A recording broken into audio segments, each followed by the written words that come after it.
Hello everyone, আশা করি সকলে ভালো আছো এবং সুস্থ আছো। আমরা আমাদের লেকচারের টপিক 9 এ চলে এসেছি। মোটামুটি আমরা আমাদের টেন্স সিরিজের প্রেজেন্ট এবং পাস্ট যেই পার্টগুলো ছিল, সেগমেন্ট সবগুলোই কমপ্লিট করে ফেলেছি।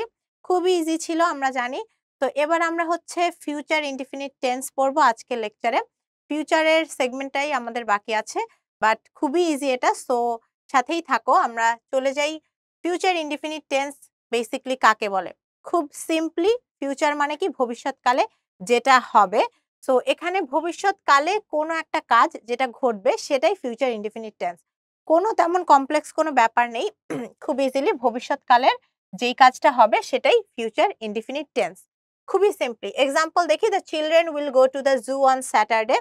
বাচ্চারা স্যাটারডেতে, মানে ভবিষ্যতের একটা দিনের কথা বলছে, স্যাটারডেতে তারা চিড়িয়াখানায় যাবে। এই যে যাবে অথবা করবে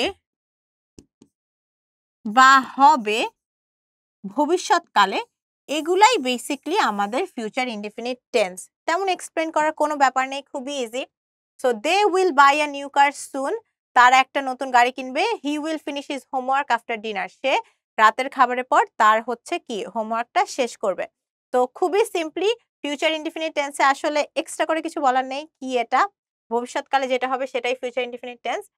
এখানে আমাদের আইডেন্টিফিকেশন কিভাবে হবে?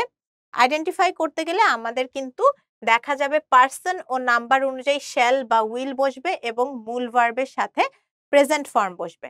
তো বেসিক্যালি কি, পারসন এবং নাম্বার অনুযায়ী, মানে সব ভার্বের ক্ষেত্রেই আমরা হচ্ছে যেটা বসাই, শ্যাল বা উইল বসবে এবং তারপরে হচ্ছে আমাদের মূল ভার্বের হচ্ছে সাথে কিন্তু আমরা হচ্ছে মূল ভার্বের যেই বেসিক্যালি প্রেজেন্ট ফর্মটা, সিম্পল প্রেজেন্ট ফর্মটা আমরা বসাবো। খেয়াল করি, এই ধরনের সেন্টেন্সে সাধারণত tomorrow, next day, next year, next week, next month, in the year এগুলো উল্লেখ থাকে। মানে কি? মানে ভবিষ্যৎকাল যেহেতু বোঝাচ্ছে, সো এই ধরনের হচ্ছে ভবিষ্যতে কি হবে, পরের দিন, এগুলোই কিন্তু বেসিক্যালি উল্লেখ থাকে ফিউচার ইনডিফিনিট টেন্সে। এক্সাম্পল দেখি, she will graduate from university next year. I will help you with your homework. He will move to a new apartment next month. এখানে খেয়াল করে, এখানে কিন্তু অলরেডি আমাদের এই যে কিছু কিছু মার্কার কিন্তু আছে, নেক্সট ইয়ার, নেক্সট মান্থ, এগুলো থাকলে আমাদের এই যে জিনিসগুলো কিন্তু ফিউচারে হওয়ার চান্স বেশি। এক্ষেত্রে আমরা স্ট্রাকচার দেখি, শ্যাল, উইল এগুলো বসবে এবং হচ্ছে মূল ভার্বের কিন্তু একদম হচ্ছে আমাদের প্রেজেন্ট ফর্মটাই বসেছে। যেহেতু আমাদের এই টেন্সের সিরিজটা অ্যাকচুয়ালি বেসিক থেকে অ্যাডভান্স, অর্থাৎ আমরা একদম শুরু করছি এ টু জেড, মানে পুরোটুকুই পড়াবো।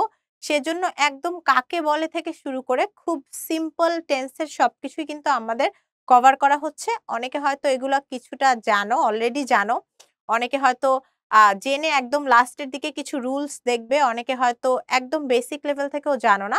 যেহেতু আমাদের অডিয়েন্স সবাই, তো সবার জন্যই হচ্ছে আমাদের মূলত সবকিছু হচ্ছে আমরা একদম এ থেকে জেড প্রেজেন্ট করছি।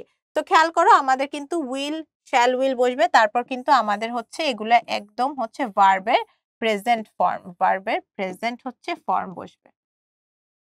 আচ্ছা, এরপর স্ট্রাকচারে চলে যাই। আমাদের অ্যাক্টিভ সেন্সে কি হবে? অ্যাক্টিভ সেন্সে বোঝা আমরা অলরেডি বলে ফেলেছি, শ্যাল, উইল প্লাস ভার্বের সিম্পল ফর্ম, সেটাই বেসিক্যালি অ্যাক্টিভ সেন্স। তো দেখি, the teacher will explain the new chapter in the next class. Simply সেটাই হচ্ছে আমাদের অ্যাক্টিভ সেন্সে উইল এক্সপ্লেইন আছে, কিন্তু আমরা যখন এই জিনিসটাকে প্যাসিভ করব, the new chapter will be explained by the teacher in the next class. এখানে কি হবে? সাবজেক্টের পর শ্যাল অথবা উইল, তারপর কিন্তু এক্সট্রা জিনিসগুলো আমি রেড মার্ক করে রাখি। আমাদের শ্যাল, উইলের পর প্রেজেন্ট ফর্ম বসবে। এখানে কিন্তু শ্যাল, উইলের পর আমাদের এক্সট্রা করে বি বসবে, যেহেতু জিনিসটা প্যাসিভ। তারপর কিন্তু প্রেজেন্ট ফর্ম না বসে আমাদের past participle form of verb, অর্থাৎ V3 ফর্মটা আমাদের বসবে এখানে। আচ্ছা, তো the new chapter will be explained by the teacher in the next class. নতুন চ্যাপ্টার টিচার দ্বারা এক্সপ্লেইন হবে, আমাদেরকে এক্সপ্লেইন করা হবে নেক্সট ক্লাসে। এরপর চলে যাই, মোটামুটি আমরা বুঝলাম আইডেন্টিফিকেশন কি, ফিউচার ইনডিফিনিট টেন্স কি। খুবই easy.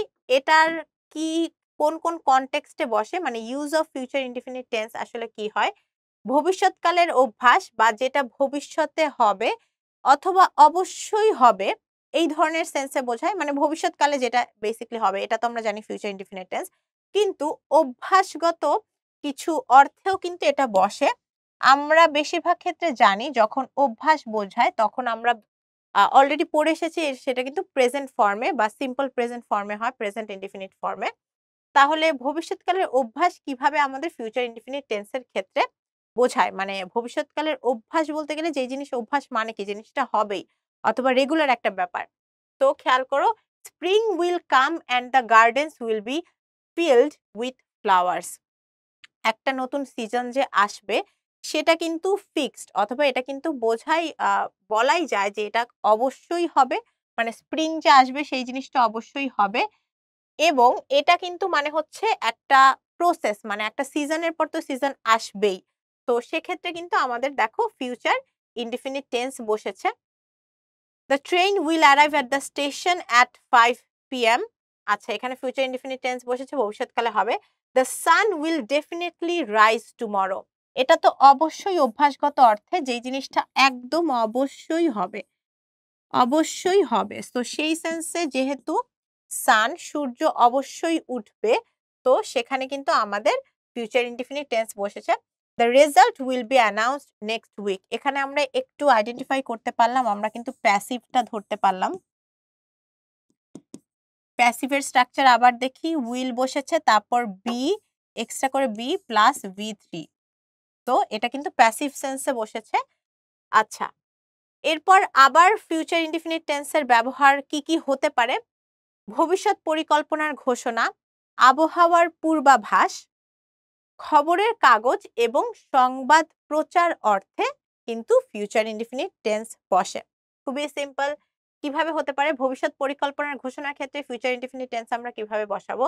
I will visit my grandparents next month. আমি ভবিষ্যৎ পরিকল্পনার ক্ষেত্রেই আমি বোঝাচ্ছি they will start the project in October. Already এটা পরিকল্পনা করা যে আমি তো পরিকল্পনা করে ফেলেছি। এখন আমি বলছি যে আমি আমার গ্র্যান্ডপ্যারেন্টস কে ভিজিট করব নেক্সট মান্থে এবং আমি আমার প্রজেক্ট শুরু করব অক্টোবরে। ভবিষ্যৎ পরিকল্পনা বোঝাতে। আবহাওয়ার পূর্বাভাস, ইট উইল রেইন টুমরো।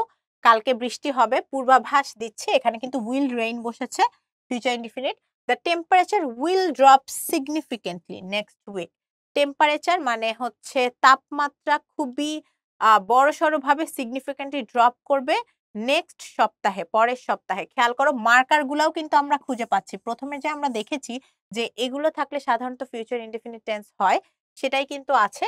তো next month, next week, in October, future time এর ক্ষেত্রে টুমরো, এগুলো কিন্তু আমাদের আছে। আচ্ছা, এরপর খবরের কাগজে প্রকাশে। আচ্ছা, খবরের কাগজে প্রকাশ বেসিক্যালি নরমালি আমাদের নিউজ পেপারে কিন্তু দেখা যায় যে ফিউচার ইনডিফিনিট টেন্স এর ক্ষেত্রে মানে এটা খবরের কাগজে প্রকাশ না বলে বলা যায় যে দেখা যায় আমাদের ভবিষ্যতে যেটা হবে সেটা যখন আমরা লিখতে যাব যেকোনো জায়গায়, সেখানে কিন্তু ফিউচার ইনডিফিনিট টেন্স এর ব্যবহার হবে। The government will introduce a new policy next year. A bridge will be constructed over the river. এখানে খেয়াল করে এটা আমাদের প্যাসিভ সেন্সে আছে। উইল বি কনস্ট্রাক্টেড, একটা ব্রিজ তৈরি হবে রিভারের মানে নদীর উপর। তো প্যাসিভ সেন্সে এটা কিন্তু দেয়া আছে। সংবাদ প্রচারে কিভাবে বসবে? The president will address the nation at 8 p.m. মানে প্রেসিডেন্ট, রাষ্ট্রপতি যে সে অ্যাড্রেস দ্য নেশন, আসলে অ্যাড্রেস দ্য নেশন বলতে কি বোঝানো হচ্ছে? অ্যাড্রেস দ্য নেশন মানে কিন্তু হচ্ছে এখানে জাতির উদ্দেশ্যে ভাষণ দিবে। রাত 8টা বাজে প্রেসিডেন্ট বা রাষ্ট্রপতি জাতির উদ্দেশ্যে ভাষণ দেবে। The election results will be announced tomorrow. এটা কিন্তু প্যাসিভ সেন্সে আছে আমাদের, will be announced. So basically এখানে এক্সট্রা করে খবরের কাগজে প্রকাশ, সংবাদ প্রচারে বা ভবিষ্যৎ পরিকল্পনার ঘোষণা কিংবা আবহাওয়ার পূর্বাভাস, এটা বলতে বেসিক্যালি ফিউচারে কোনটা হবে বা কোনটা অবশ্যই হবে বা কোনটা পরিকল্পনা করা হচ্ছে, এটার কারণে কিন্তু আমাদের ফিউচার ইনডিফিনিট টেন্স বসছে। এখন আমাদের ইম্পোর্টেন্ট যেই পার্ট, অনেকে হয়তো যারা খুবই বেসিক লেভেল থেকে আসলে শিখতে এসেছো তারা অলরেডি মোটামুটি বোঝানোটা ইম্পোর্টেন্ট ছিল। এখন যেই রুলস গুলো আগের যেটা এটা হয়তো অনেকে জেনে থাকতে পারো, অবভিয়াসলি ফিউচার ইনডিফিনিট টেন্স কি, কিভাবে ব্যবহার হয়। কিন্তু এই ব্যাপারটা অনেকে নাও জানতে পারো যে কোন সেন্টেন্সের একটি অংশ যদি ফিউচার ইনডিফিনিট টেন্স হয় তাহলে তার অপর অংশটি কিন্তু প্রেজেন্ট ইনডিফিনিট টেন্স হবে। অর্থাৎ কোন একটা সেন্টেন্সে কিন্তু ২ টা ফিউচার টেন্স একসাথে বসবে না। সাধারণত বসবে না মানে একটা সেন্টেন্সের যখন হচ্ছে তোমার ২ টি অংশ থাকে তখন ওই ২ টি অংশই কিন্তু ফিউচারে যাবে না। এই ব্যাপারটা আমি একটু রেড কালারে মার্ক করে রাখলাম। একটি সেন্টেন্সে ২ টি অংশ ফিউচারে হয় না।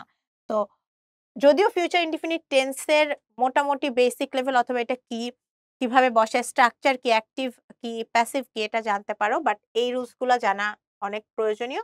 তো এক্সাম্পল দেখি, "He will call you when he reaches home." খেয়াল করো, এটা কিন্তু এটা বসবে না যে "He will call you when you will reach home." এটা কিন্তু আমাদের হবে না। যদিও দেখে মনে হচ্ছে "He will call you when you will reach home." শুনে মনে হচ্ছে যে হ্যাঁ, তুমি যখন বাসায় যাবে তখন সে তোমাকে কল করবে। বাট এভাবে কিন্তু হবে না। মানে একই কিন্তু সেন্টেন্সের ২ টি অংশ ফিউচারে হবে না। "He will call you when he reaches home." এখানে তাহলে আমাদের কিন্তু পরের অংশটা চলে যাচ্ছে হচ্ছে আমাদের প্রেজেন্ট, প্রেজেন্ট ইনডেফিনিট বা যেটাকে আমরা সিম্পল প্রেজেন্ট টেন্স ও বলি, সেখানে আমাদের হয়ে যাচ্ছে। তো প্রেজেন্ট ইনডিফিনিট এ যাবে। এটা আমাদের চলে আসছে কিন্তু আমাদের ফিউচার, ফিউচার ইনডিফিনিট এ।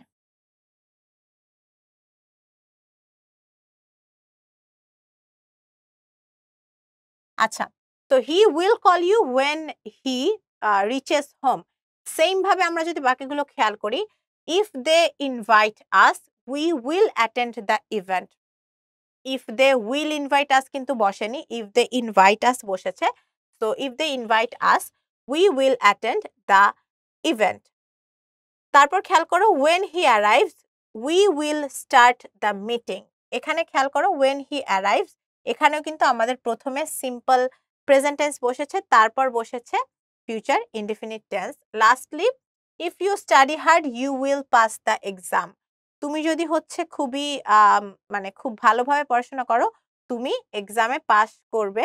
তো এখানে কিন্তু আমাদের ফিউচার ইনডেফিনিট টেন্স বসেছে, তার আগে বসেছে সিম্পল প্রেজেন্ট টেন্স। আচ্ছা, মোটামুটি এই পর্যন্তই ছিল। যেহেতু এটা ফিউচার ইনডিফিনিট টেন্স, তেমন কোনো এক্সট্রা ব্যাপার নেই। খুবই শর্টকাটে যদি রিক্যাপ করতে চাই, বেসিক্যালি ফিউচারে যেটা হবে সেটা ফিউচার ইনডিফিনিট টেন্স। এখানে আমাদের আইডেন্টিফিকেশন করতে গেলে আমাদের শ্যাল বা উইল বসবে এবং মূল ভার্বটা প্রেজেন্ট ফর্মে হবে। কিন্তু যখন জিনিসটা প্যাসিভ হবে, প্যাসিভের ক্ষেত্রে, সেন্টেন্সের ক্ষেত্রে কিন্তু শ্যাল বা উইলের পর বি এবং পাস্ট পার্টিসিপল ভার্ব অর্থাৎ V3 ফর্মটা বসবে। তো বিভিন্ন ক্ষেত্রে আমাদের ফিউচার ইনডিফিনিট টেন্স ইউজ হয় অভ্যাস বোঝাতে, ভবিষ্যৎকালে অবশ্যই হবে এরকম বোঝাতে, ভবিষ্যৎ পরিকল্পনা বোঝাতে, যে জিনিসটা হবে আবহাওয়ার পূর্বাভাস থেকে শুরু করে বিভিন্ন মানে ভবিষ্যতে যেকোনো ধরনের কাজের ক্ষেত্রেই আমাদের ফিউচার ইনডিফিনিট টেন্স ব্যবহার হবে। যেই জিনিসটা ইম্পর্টেন্ট রুলস এর ক্ষেত্রে সেটা হচ্ছে ফিউচার ইনডিফিনিট এর থাকলে সেখানে কিন্তু একটা সেন্টেন্সে যদি একটা সেন্টেন্স থাকে এটার একটা অংশ ফিউচার ইনডিফিনিট থাকলে পরের অংশটা প্রেজেন্ট ইনডিফিনিট হবে। আর শুরুর ক্ষেত্রে প্রথম অংশটা যদি প্রেজেন্ট ইনডিফিনিট থাকে তার পরের অংশ হচ্ছে ফিউচার ইনডিফিনিট হবে। অর্থাৎ একই সাথে কিন্তু দুটি অংশ ফিউচারে হবে না। চলো আমরা প্র্যাকটিস করে ফেলি। when you dash him you will understand everything। পরেরটাতে ফিউচার ইনডিফিনিট আছে, তার মানে এক সেন্টেন্সে যেহেতু একটাতে ফিউচার ইনডিফিনিট থাকলে তার আগেরটা কি হবে সেটা কিন্তু প্রেজেন্ট ইনডিফিনিট হবে। when you see him এখানে জাস্ট আমরা সি বসাবো। the meeting dash at 10 am। the meeting আমরা কিন্তু will start দিতে পারি, start at 10 am। if she calls me I dash her the news। if she calls me এটা কিন্তু আমাদের সিম্পল প্রেজেন্ট টেন্সে আছে, তার মানে পরেরটা কি হবে ফিউচার ইনডিফিনিট টেন্স হবে I will tell her the news। when the bus dash we dash for the station কি হবে when the bus যেহেতু বাসটা হচ্ছে আসবে when the bus arrives we will leave for the station। the book dash by students. এখানে খেয়াল করো, এটা কিন্তু আমাদের প্যাসিভ সেন্সে আছে।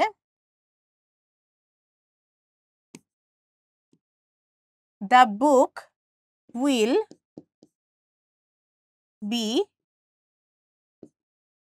Red by students. খেয়াল করো, অনেকে হয়তো অ্যাক্টিভ সেন্সে হিসেবে যদি লেখো the book will read by students, তাহলে কিন্তু হবে না, will be read by students.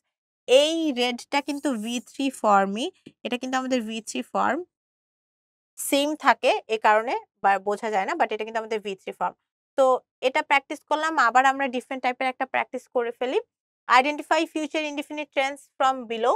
We will leave for the airport after we pack our bags. আচ্ছা, এখানে খেয়াল করো কোনটা ফিউচার ইনডিফিনিট টেন্সে আছে। আমরা উইল প্রথমে খুঁজি, উইল আমাদের কোন কোনটাতে আছে এবং কোন কোনটাতে নেই। আমাদের বি এবং সিতে হচ্ছে উইল নেই, সো এটা অলরেডি আমরা হচ্ছে কি করব, ক্রস আউট করে দিব। প্রথমটা we will leave for the airport after we pack our bags, তো এইটা কিন্তু আমাদের হচ্ছে কি হবে, প্রথমটা আমাদের হচ্ছে ফিউচার ইনডিফিনিট টেন্স আছে। He will finish his project by tomorrow evening, এটাও future indefinite tense, will finish আছে, will live. They will been living in this city for 5 years. খেয়াল করো, যদিও এখানে উইল আছে কিন্তু স্ট্রাকচারটা কিন্তু পুরা ভুল, উইল বিন লিভিং আছে, সো এটা কিন্তু হবে না। তাহলে আমরা মোটামুটি এ আর ডি পাচ্ছি আমাদের ফিউচার ইনডিফিনিট টেন্সের ক্ষেত্রে। আরো ছোটখাটো কিছু প্র্যাকটিস করে নেই। He will explain it when he কি হবে, উইল এক্সপ্লেইন আছে, ওয়েন হি কামস ব্যাক হবে। If the weather is good, we কি হবে, যেহেতু প্রথমটা সিম্পল প্রেজেন্টে আসে, পরেরটা কি হবে ফিউচার ইনডিফিনিট, তাহলে we will go to the beach, একদম এ নাম্বারটাই হবে আমাদের অ্যান্সার। শি ফিনিশ আছে her homework before she go to bed. Okay, আর শি কি হবে, সে হচ্ছে যেহেতু একটা ফিউচার ইনডিফিনিট একটা সিম্পল প্রেজেন্টে হবে, তাহলে খেয়াল করো কোনটাতে আছে, এখানে ফিনিশ যেহেতু আছে এটা আমরা বাদ। ফিনিশেস আছে, ওয়েন্ট আছে, একটা আছে আমাদের হচ্ছে একদম প্রেজেন্ট ইনডিফিনিটে, আরেকটা কিন্তু আমাদের পাস্টে আছে, এটাও বাদ। উইল ফিনিশ গোজ আছে, এটা আমরা হাতে রাখলাম। উইল ফিনিশ উইল গো আছে, এটাও বাদ, কারণ একই সেন্টেন্সের দুটি অংশে দুটো ফিউচার বসবে না, আমরা বলে ফেলেছি। She will finish her homework before she goes to bed, so আমাদের অ্যান্সারটা হবে অপশন সি। তারপর খেয়াল করো নিচের কোনটাতে ফিউচার ইনডিফিনিট টেন্স আছে, কারেক্ট ব্যবহার হয়েছে কোনটাতে। I am finishing my book next week, I am finishing হবে না, ফিউচার ইনডিফিনিট। আচ্ছা, আমরা হচ্ছে সবকিছু বাদ দিয়ে উইল খুঁজি, উইল তিনটাতেই আছে। She will not have finished her homework before the deadline, এটাও হবে না। We will have a meeting tomorrow, the manager will approve the project once the team will complete the report. খেয়াল করো ডিতে যদিও উইল আছে, দুটাতে যেহেতু সেম দুটি অংশেই ফিউচার আছে, সো হবে না, আমাদের অ্যান্সারটা কিন্তু হবে অপশন সি। তো এই পর্যন্তই ছিল আমাদের ফিউচার ইনডিফিনিট টেন্সের ক্লাস, খুবই শর্ট, তারপরও একদম মোটামুটি বেসিক লেভেল থেকে কি আর কিভাবে বসে সবখান থেকে বোঝানো হয়েছে। সো নেক্সট ক্লাসের জন্য সকলকে অগ্রিম শুভকামনা।